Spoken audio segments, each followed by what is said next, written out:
Lorcana just turned up the heat. Meta decks are changing faster than Dumbo's price tag, rules are shifting, and with CCQs, DLCs, and maybe a BLT around the corner, this is where the stakes get real. So welcome back to the Uninkable Dads podcast. Tonight, we're breaking down the rise of Green Blue, going over what you need to know ahead of CCQs and DLCs, and you'll want to stay tuned for the details of an upcoming giveaway. Here with me as always is the man who thinks Green Blue is just what happens when the kids mix Play-Doh, but somehow he still manages to sculpt it into a tier 1 deck. It's FPS madness. And honestly, between Play-Doh, Lego and Lorcana, I don't know what's cost me more money, but I'm pretty sure that Green Blue might be about to take the crown. FPS, you've been having great success with Blurples this set so far. Does Green Blue have you thinking about tech options, or just thinking about mixing more Play-Doh colours at home?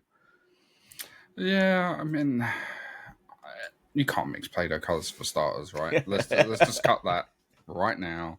No mixing Play-Doh colours, you're going to end up with a brown mess. Let's be honest. But yeah, no, Green Blue is a little bit scary. As you say, I've been working quite hard on my Blurple list. It's a list I want to take to CCQ, just because it feels the most similar to my Red Blue deck.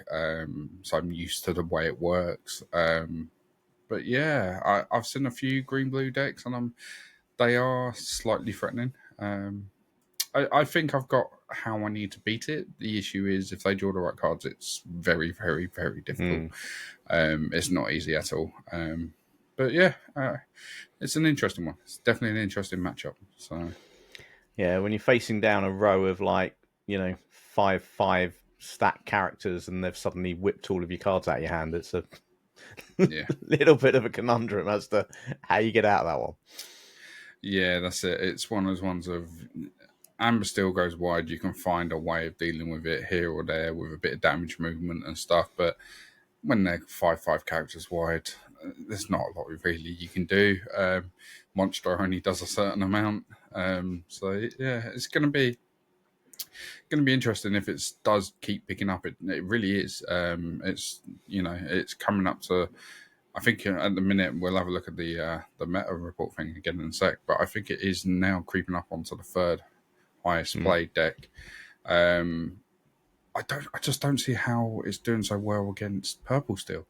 I get Amber Steel, you got Undersea and stuff in there, but Purple Steel should be quick enough to stay underneath it, and yet they've got the removal tools. So I'm surprised that's not its downfall. But Purple Steel isn't particularly quick the way it's built these days. Well, this is the thing. You can either build it as a mid-range deck or an aggro deck, can't you? So yeah, I think that's one of the issues for Purple Steel at the moment is we've got nothing on turn 1 that quests for 2. So we've got no Maleficent anymore. On turn 2, it's a struggle. Yes, you've got Nala, but you want 4 Docks and you want 4 Calhouns. So where are you really putting Nala in? So my deck currently I've tech 1 Nala in for a Calhoun, which feels okay. But it's only 1. So and very often turn 3 you want a body, you maybe go for Cobra, or you might drop White Rose down. So it's not until you get up to 4 ink that you're starting to play stuff that can quest for 2. Yeah. So actually it can be a bit of a struggle to get that fast start off. Yes, you can get wide if you can go 1 drop, 2 1-drops.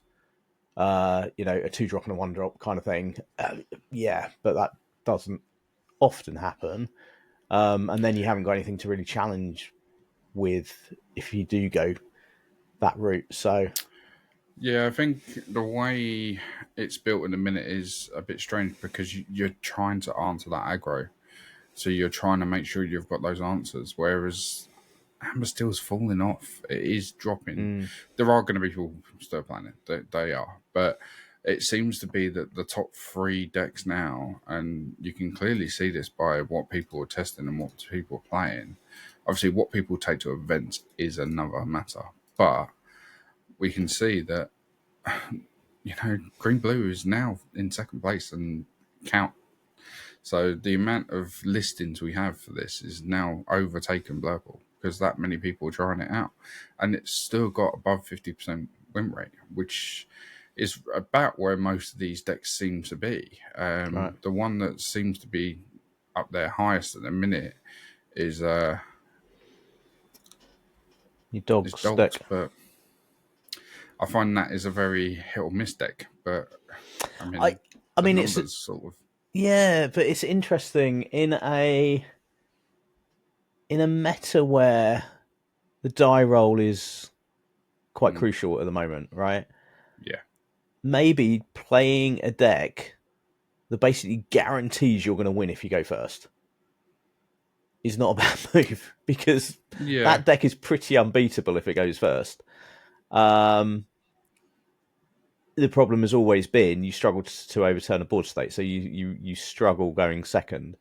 But if all decks are Yeah. struggling going second, Then maybe it's you go, well, all I'm of a going to win. sudden not as Yeah, bad. yeah, I'm going to win If every everyone's game I go struggling, no one's struggling. first.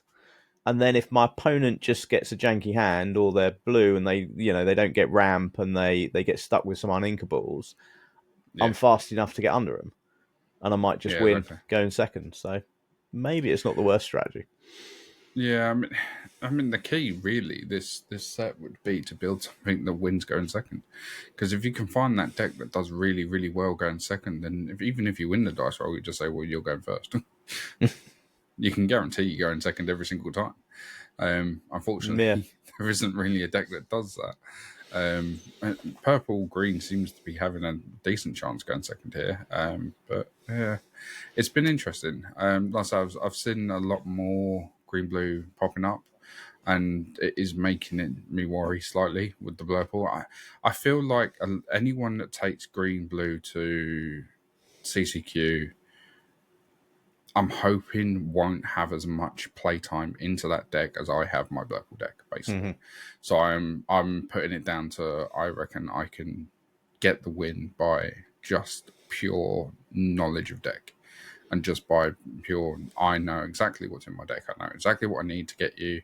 Whereas they could be taking up until the last minute. Whereas if I'm set on a solid 60, a good, I mean, I say 2 weeks out, I'm only a week and a bit out until, I'm at CCQ, which is quite scary.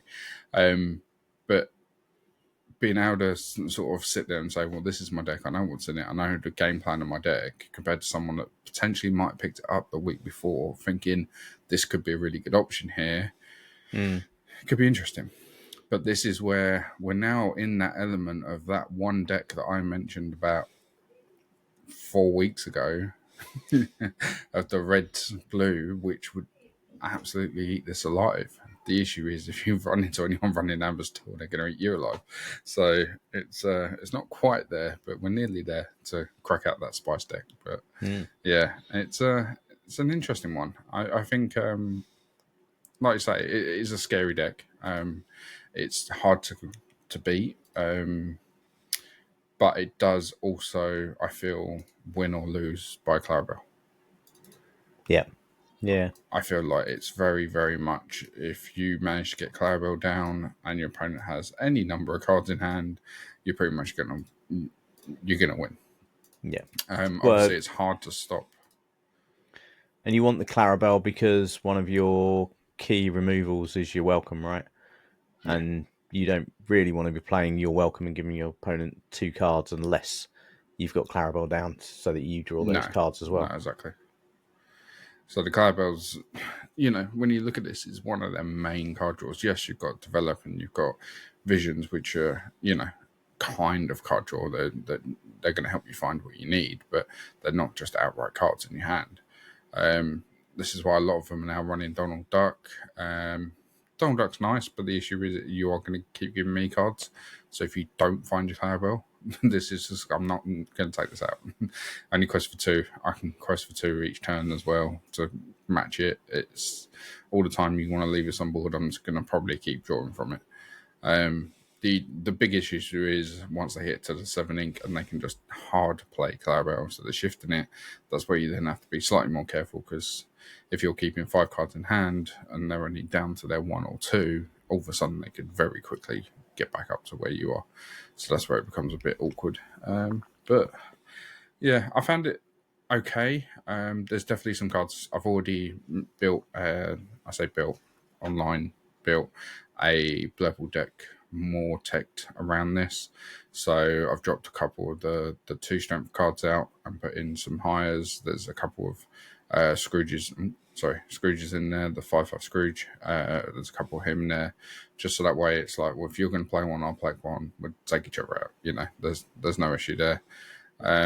So we'll see. I'm hoping that this is just going to die off, and everyone will go, "Oh no, I'm not practiced enough in it," and take their purple steel. Which, even though it's a very tough matchup, I'd feel more confident into. So, Right. Yeah. Unfortunately, this feels like this is the new red blue, doesn't it? It feels like this is the new big control deck, and they tend to stick around. I mean, I want to say that I was testing green blue before even set 9 come out. So I was here first. I just gave up on it and went to blue.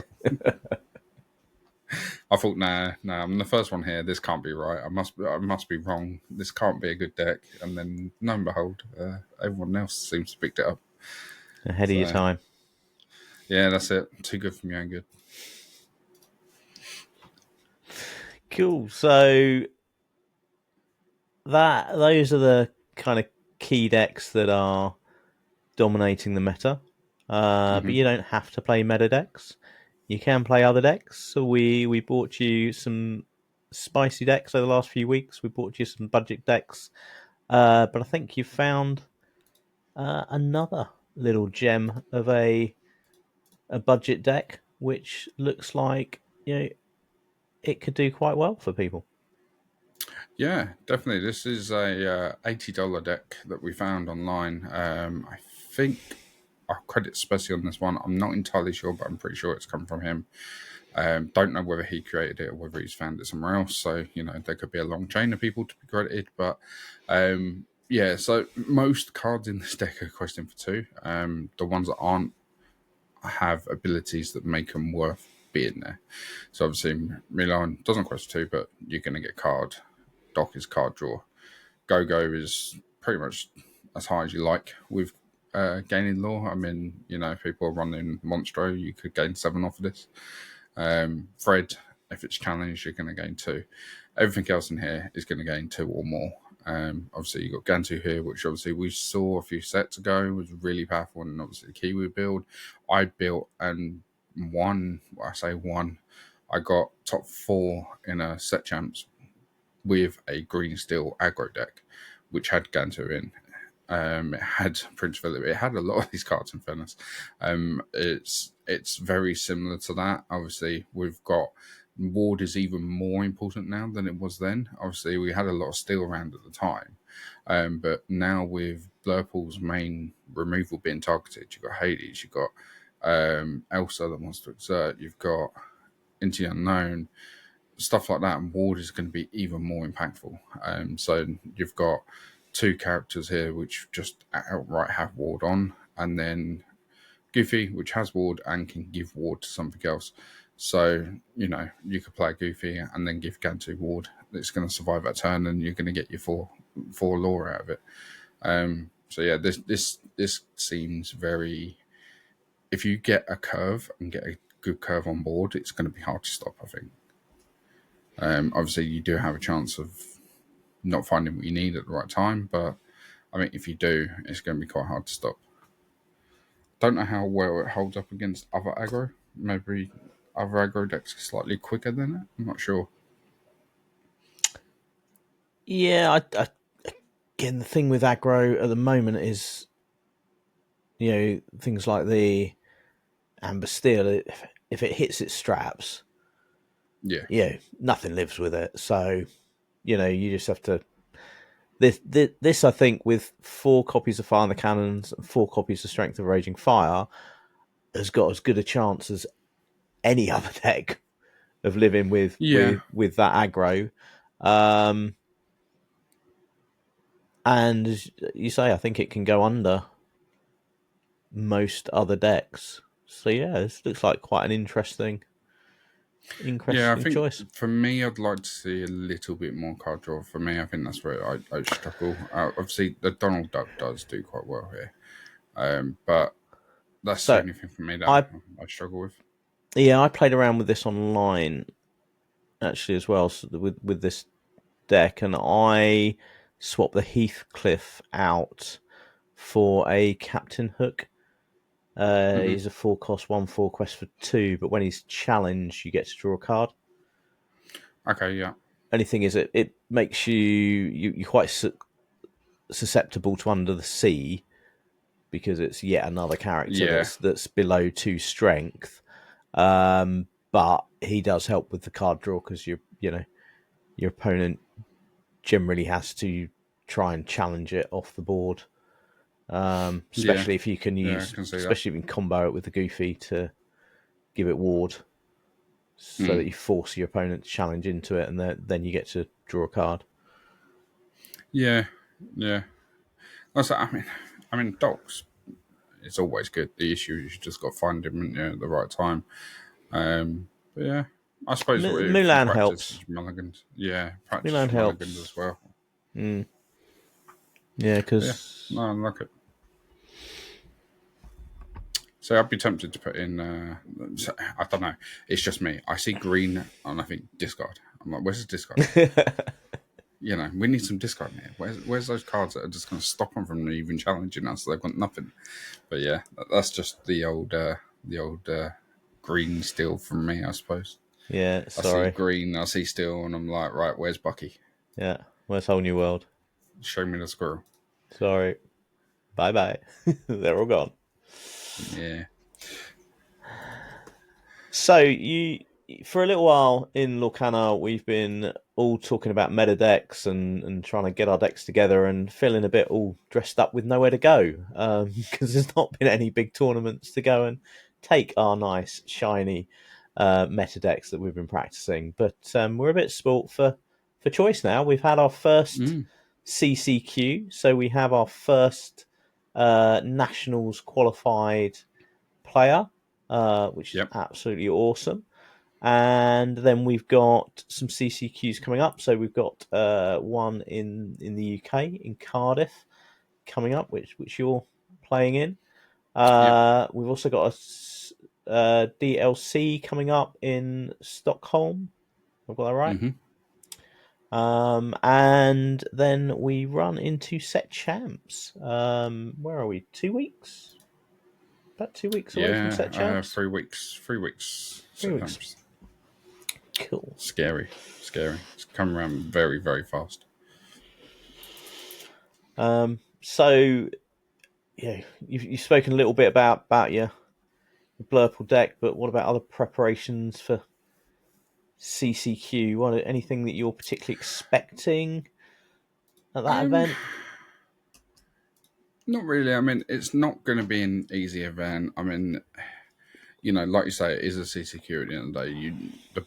The people that are going are trying to get that ticket to basically be the first one into the European nationals. And they're shot at worlds. So it's not going to be a turn up and win. It's not going to be easy by any means. Anyone that does well, I'll be happy if I can even make top cut. To be honest with you, I've had an extremely good run if I can do that. But for me, I think I'm just looking forward to that big competitive scene again. Go into a big event. There's lots of players, lots of different deck ideas, lots of different builds, and just that community vibe of that big of tournament again. It's like obviously we haven't had that. I mean, this obviously is nowhere near the size of a DLC, but it's the next best thing. Obviously, we've had Axion and stuff, but I think this is even going to be bigger than Axion. I think this is 400 Okay, players, I believe, nice. whereas Actions have been about 70, 80. So it's obviously quite a bit bigger. So yeah, no, I'm looking forward to it. I found out, I knew about it and completely forgot about it, that obviously that they're split on 2 days. So you have Day one is 9 rounds, I believe. And then Top Cut is on the Sunday, the next day. Obviously, fingers crossed, I'd love to make that Top Cut. But if I don't, I've then remembered that Sunday is Infinity. So I've been practicing so much practice into this purple deck and then gone, oh my God, I need to take an Infinity deck. I haven't even thought about it. So I think I'll go back to the deck that's done me well, the deck that won me set champs. I'll just go back to my green-blue, just add a couple of little tweaks maybe, just in case. But yeah, that deck did me well, so I can't exactly start playing around. If I'd thought about it a long time ago, I might try and build a discard deck, because I think Infinity now, with the new cards of the Max Goof and stuff, you could have a very, very powerful discard deck, but I don't have the time to be testing that, so I will take 2 decks that I know well and cross fingers and hope for the best. Yeah. So yeah, there's going to be Infinity will be an interesting format, right? Because just a bigger pool of cards to play with, therefore more combinations for people to come up with and try and break the game. Yeah.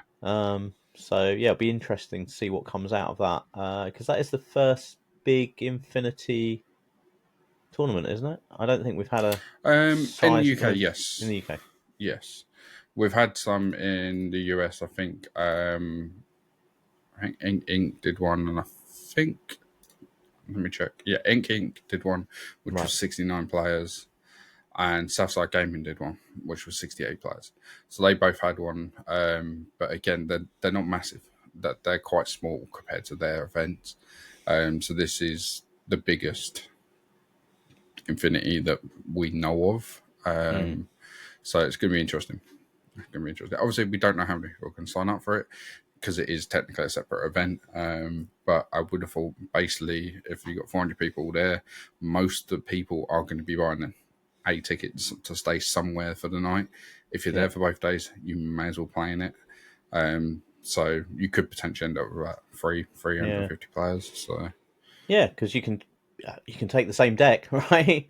Don't even have to build an Infinity. Yeah.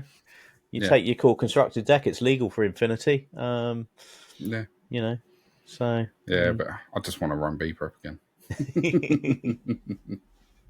I just want B prep and CC back in my hand. Yeah, unfortunately, no Hiram, because he is still banned. Not in Infinity. He's not. Yeah, I thought he was. I thought they announced that he was staying banned in Infinity. Don't think so. As far as I'm aware, he's back. Well, there you go. Bucky's staying errated. So you can use Bucky, but you'll use the errated one. But as far as I'm aware, Infinity has a separate ban list, and he's back for Infinity. So yeah, you can go back to the blue steel. But you can't play B Pro. I got to play B Pro. I'm missing it too much. Yeah, I'm hoping loads of people will be switched off of that 7 ink ball wipe. Just forget about it and just be able to surprise people. That's the plan. Awesome. And over the last couple of weeks, we've spoken about the elephant in the room. That's been Dumbo. A little bit of a different elephant in the room at the moment. The first really competitive tournaments of season 2 kind of brought out the not so great side of competitive play, unfortunately. We did have an incident where a player was banned from one of the large tournaments for marked cards. So the judge determined that he had certain cards in his deck which were key cards to the deck, and those cards were marked in such a way that the judge felt the judge could shuffle the deck, and simply by looking at the back of the cards could pick out those particular cards. And therefore it was deemed as intentional, which is against the rules of any card game. And so the player was disqualified. He was part of a professional team, and he has parted ways with that team. We don't want to go any more into depth into that particular incident, but I think it's worth a little bit of a stopping to have a think minute about Lorcana and some of what Ravensburger and Disney have to try and work around as we go forwards. It's very clear that Ravensburger and Disney want this to remain a very family friendly game. Yeah, They're doing lots on that side. The changes they've made to set champs and the way prizing is given out at locals. There's even talk of some of the big events having junior sections, so juniors can just play against other juniors. So they're definitely they want to go they're that way. gearing further and further towards it, aren't they? Yeah, Yeah. but the fact of the matter right now is that it is the competitive side of the game that is financially supporting Lorcana, right? There's no Yeah. getting away from that. I think you're going to get that with every TCG, though, aren't you? Yeah, You know, at the I end think of the so. day, it's the players that need those £60 dumbos, Um, so Yeah, I you're think always going to have that, but there needs to be some sort of, not balance from them, but some sort of realization that these big tournaments right now seem to be having a bigger effect on the game than hmm, their family side of things. yeah, and when you get these tournaments that's starting to be run with 5k, 10k, even up to 20k prizing, Yeah, I mean, there's some it's 50 and it's 60Ks now in the yeah, US. yeah, that's not sitting Yeah. around with your mates having a No. laugh, is it? It unfortunately is. It brings out the worst in people, or brings out the incentive that you've just got to try and get an edge somewhere Yeah. because there's significant money on the line, and none of us want to see that. It happened at a CCQ, so we're in uncharted waters here. It's Yeah, it'd be not a interesting to see. Yeah, it's not a DLC, um, but these are now backed by This is Ravensburger. it. It's difficult because obviously, without going into too much detail on it all, obviously we know a previous event that happened where a player then got disqualified for 6 months. He couldn't play in any uh, Ravenburger event. At the time, there wasn't any, so that was a bit of a thing. But that all happened at a DLC, or even was it Nationals? No, it's a DLC. It's the It Melbourne was DLC. DLC. Yeah. Yeah, so it was at a DLC, which is obviously a Rotenberger sanctioned event. Um, but it even happened afterwards. I think everything got found out and everything. I don't think it's not like he got disqualified at that moment. He got further into the tournament. He was allowed to continue play. That was technically not cheating. It was unsportsmanship. He was using the rules to his advantage, but in an unsportsman manner. They found, you know, there's a big story about it. Everyone, I'm sure, is aware. Whereas this case, the player was DQ'd on the spot, you know, done and dusted. Like I said, we are a CCQ instead of a DLC, but they're technically still run by Rappenberger. They're not there in person.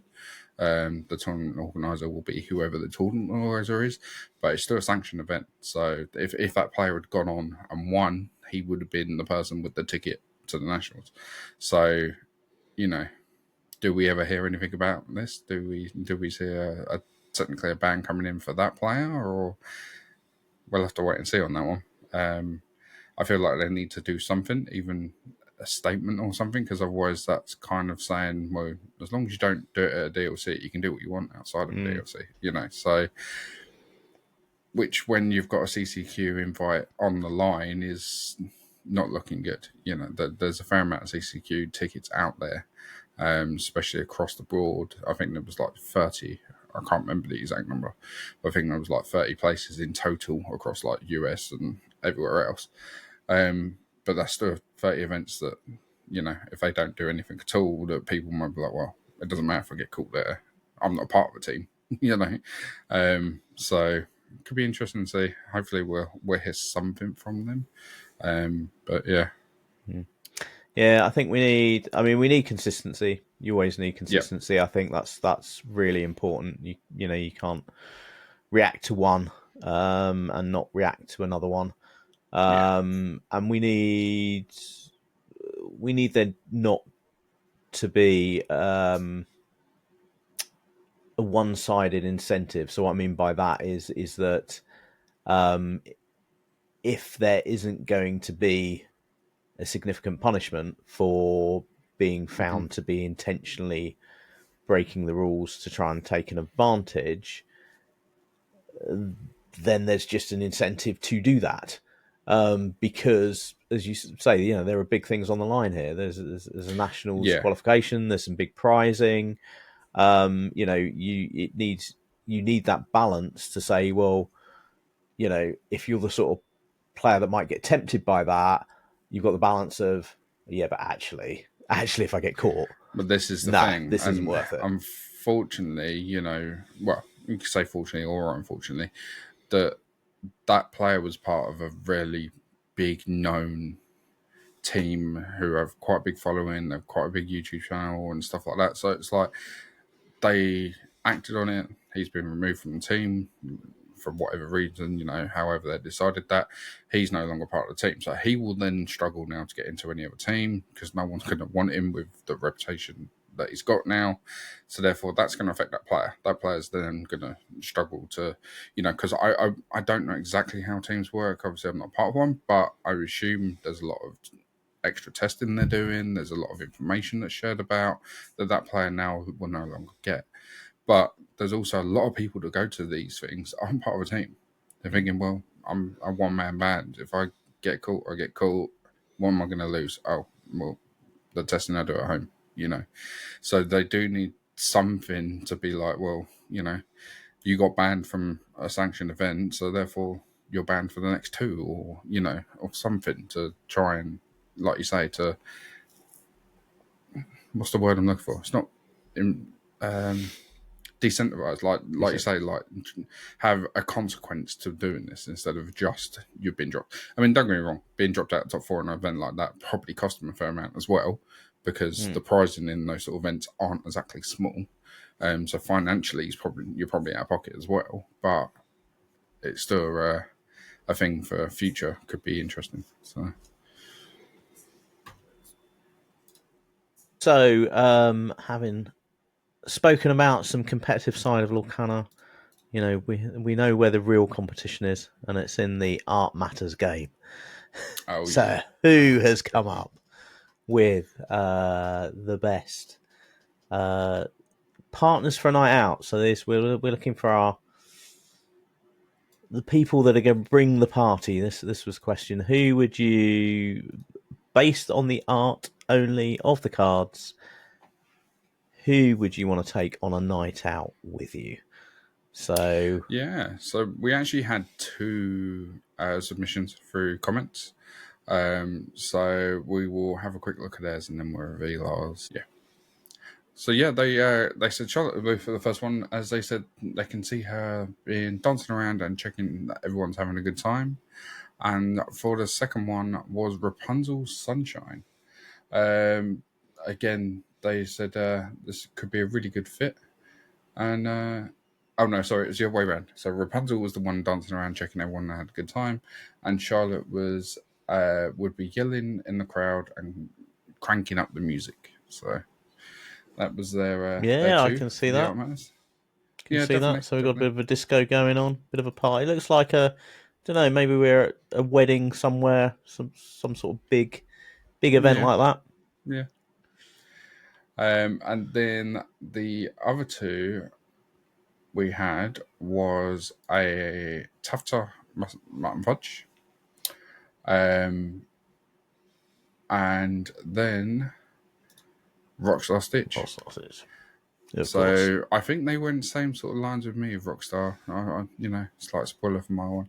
I didn't choose Rockstar, but I was very close to it. Yeah, definitely life of the party. You can imagine him up there, up on stage playing the guitar, screaming Stitch at the top of his voice. So Yeah, they were two really good ones. So yeah, thank you very much for commenting in on those, and obviously we'll bring you the ones for next week in a second. So go on then, run me through yours. Let's have a Okay. look. So So we're going out for a two night out, right? characters. We're Yeah, out on the town. We're out. out out. Out. So there's going to be some dancing. Mm-hmm. Um, I'm not the tallest guy in the world, as you know. Yeah. So, my dance partner needs to be appropriately sized. So Okay. we've gone for Minnie Mouse, dazzling dancer. Okay. It's my first one. Okay. She's all dressed up for a night out, she's got the moves. So I've got my dance partner sorted. Very nice. Very And nice.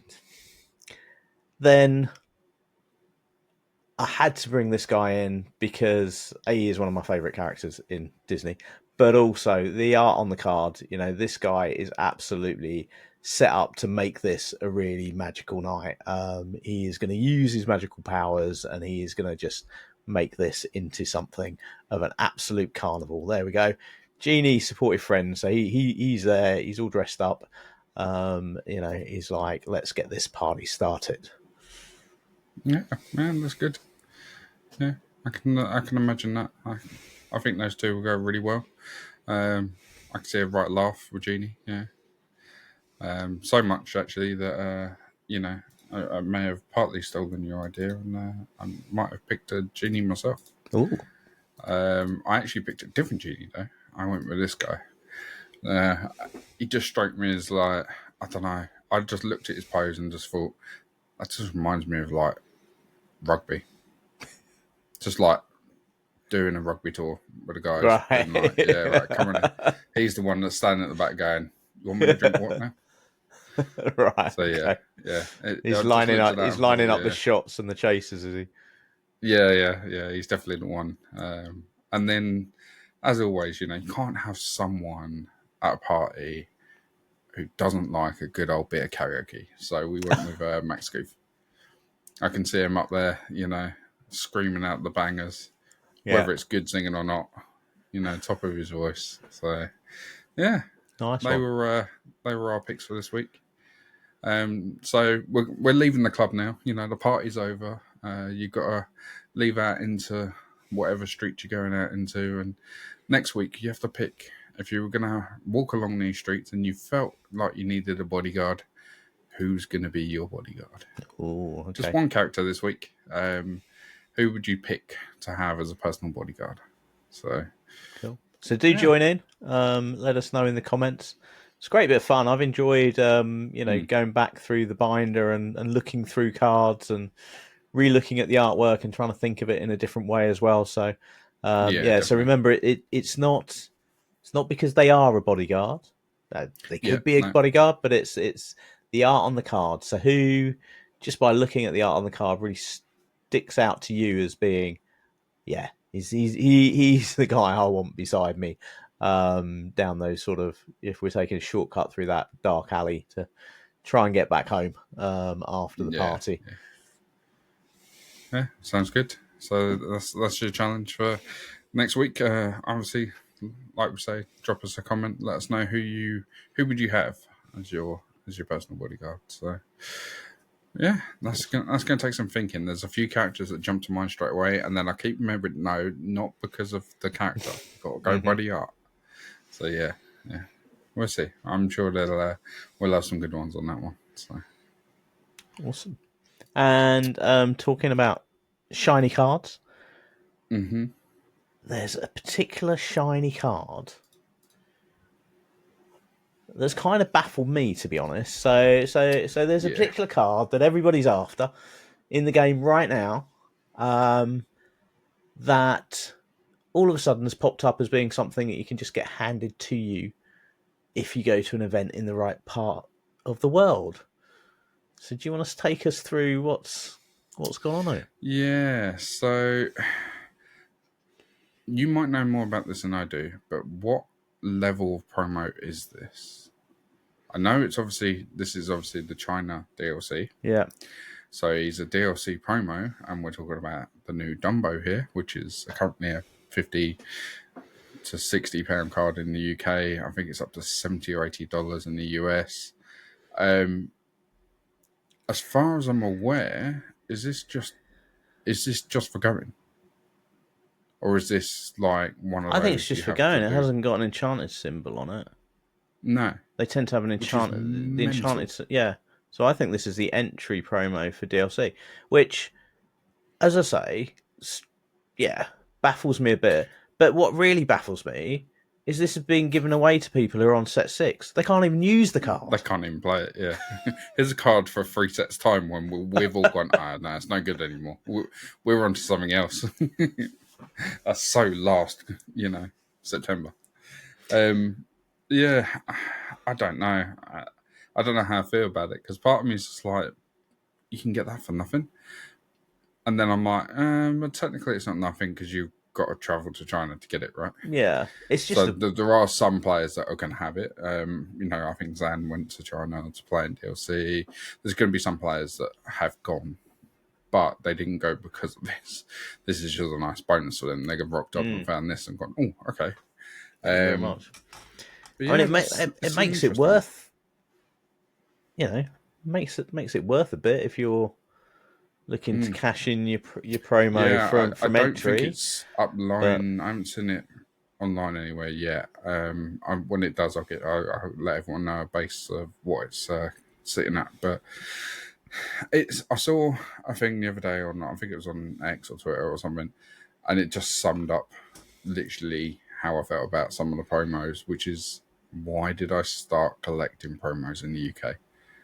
Because it's so hard to keep up with them now. It's like the first few sets was difficult. They brought in the Mickey that you could only get in Costco in America. Slight pain, but I managed to get it. It cost a little bit more than what I would have bought for a promo over here, but it is what it is. Managed to get hold of it. And then they start doing these cruise line ones, and then this, and then you're like, it's getting out of hand now. It's like, I physically can't get these cards unless you're going to want to pay the really high end price for them, which I understand. And for the high end collectors, it gives them something to chase for, right? So it's like, if you are someone who is a collection purist and you must have every single promo, you're going to have to pay the price to get it.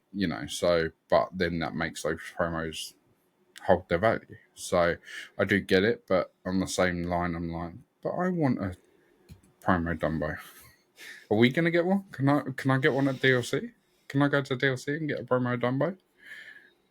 have we You had know, the no? We had the DLC promos announced, haven't we? So yeah, that's not going to yeah. happen. It's the participation is. This is the other thing. It's like they. Well, I suppose. Maybe they have got no, because I've seen the other cards. They've got the standard ones we've got. So they've got the Pegasus, the Mulan, and the Simba or Mufasa, whichever way around it is. Right. So they've got those. So this seems to just be an extra one on top. So maybe they realised how good this card's going to be really, really early on, and when should we just make it a promo so then it brings the price down, and then give it to people that can't play it for Yeah. 6 months. Because they get a set every other month, so the 3 sets behind. So you're talking 6 months. Right. It's So bizarre. It's yeah. bizarre. You play with this when we start playing with Woody. It's like, Now, let us know if we've missed something completely here, and there's a logical reason for why this is what it is. Do let us know. But yeah, it baffled me. I just thought it was yeah, funny with everybody, scrambling to get their hands on the Dumbos to be said. Yeah, well, if you're in this other yeah, country that can't use them, have 'em. you can have them for free. Yeah, yeah. It's an interesting one. It really is. So I think is that finished now? That DLC, or is that this weekend? Can't remember the dates of it, to be honest. It might be this weekend. I can't remember. But it'd be interesting to see like how well people who have played in that meta already do compared to people that haven't, because obviously a lot of the newer players in China and stuff have never played that set yet. Yeah, Whereas people like Zan and stuff have already been through that metagame. They know what's there. But then I suppose they can just, look at our decks and work out what we were playing at the time, I suppose. But yeah, could be an interesting one. Yeah, and I mean, I'm not convinced that the metas get solved as much as we tend to think they do. You know, Yeah, they're generally 12 weeks long. And I know people start cooking before the meta comes along, but you know, I honestly think if they were 16 weeks long, you'd see new builds in those last 4 weeks still coming out. yeah, So, you know, you might find that somebody sat down and taken a look at the meta with fresh eyes and comes up with something different, which will be really easy to see. Apparently, we've all been told that we've all missed a tier 1 deck yeah. in Reign of Jafar. So, you know, that's yet to be found. So will Maybe it's someone green in blue all along.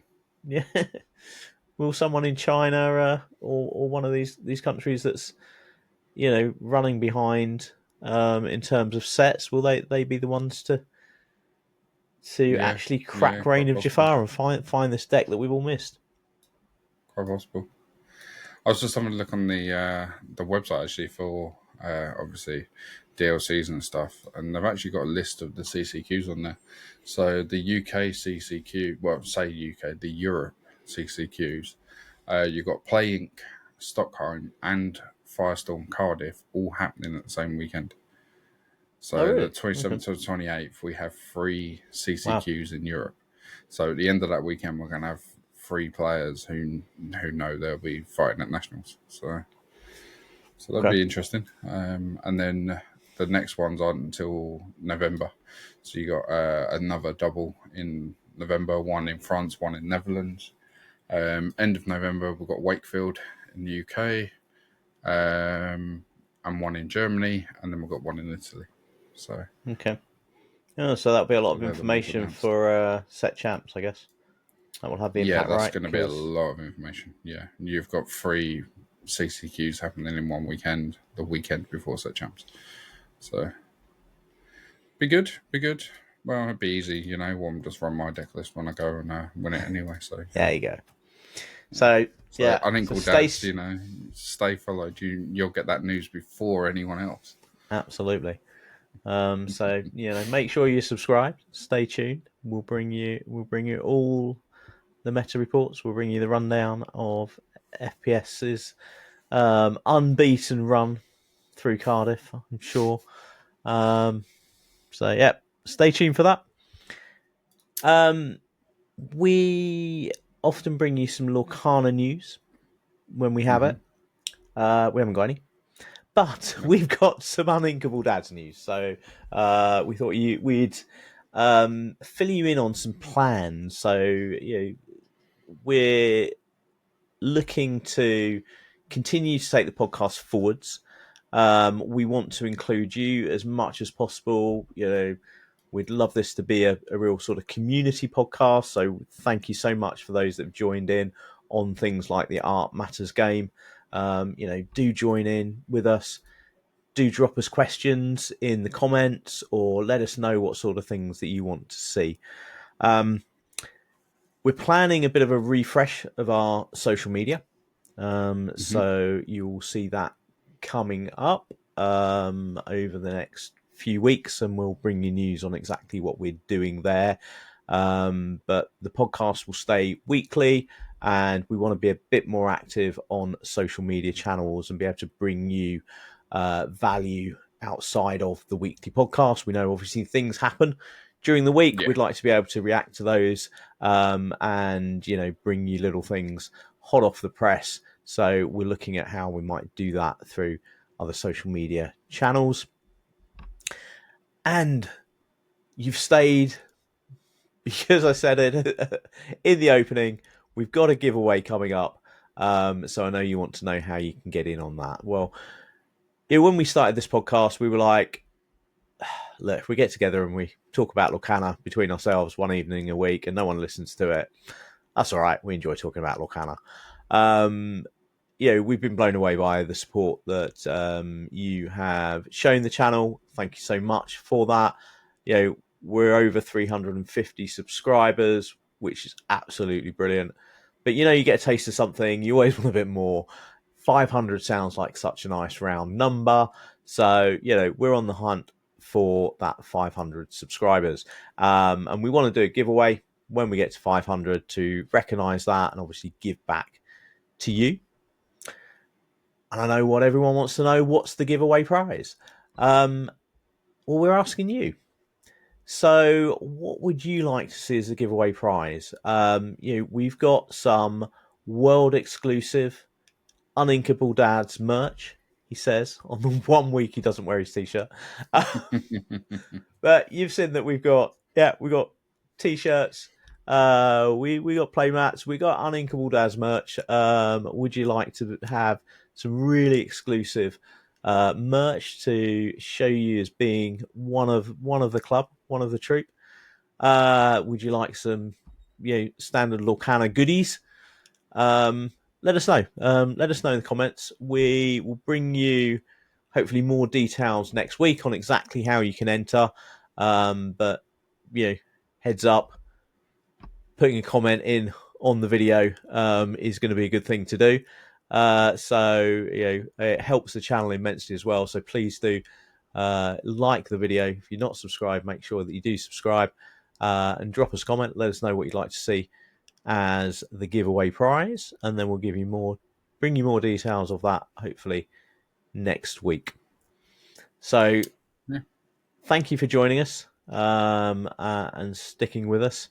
We hope you got some value out of today. We hope you've enjoyed it. Think about that Art Matters game.